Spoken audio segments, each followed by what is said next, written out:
yung ano, bakit? Baltasar ka?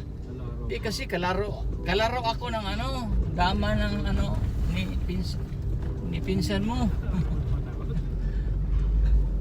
Sige, padalan kita pero hindi lang ganun kalaki kasi wala akong pira sa ngayon dito.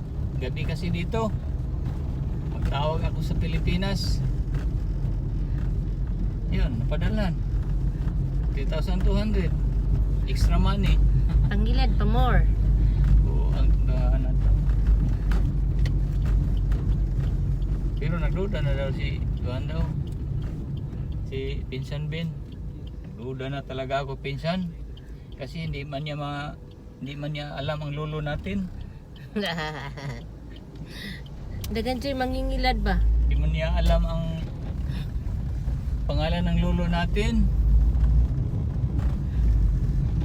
Tayo na.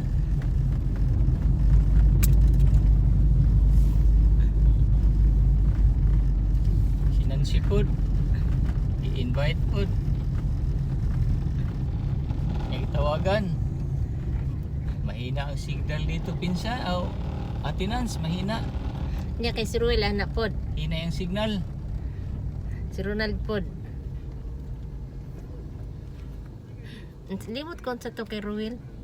Yan naman na Ronald, bot-bot mo. Limot ko kay Ruel sa to iya ha. Ayaw pag panghak. Uy! Guys, ay mo kumpiyansa guys, ay dagha kay hacker karon. Ang iyang Facebook ko na-hack na. Nagsigig pangayo kwarta dito sa mga friend. Ayaw i-accept ninyo niya ang mga ayaw niya cellphone number. Ayaw niyo tagai tapos ayaw niya i-send and code kay pag mahatag ninyo ang cellphone number o ang code, sigurado sirado na gid ang Facebook. Goodbye. Sayang tong mga memories ba nga inyong gi-post dito sa mga karaan nga kuan.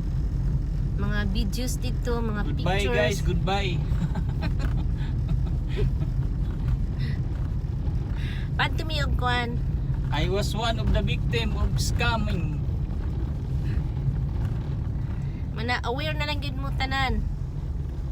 Kaya hantod My karon cousin forced to give money. pero na block anak ko na nako na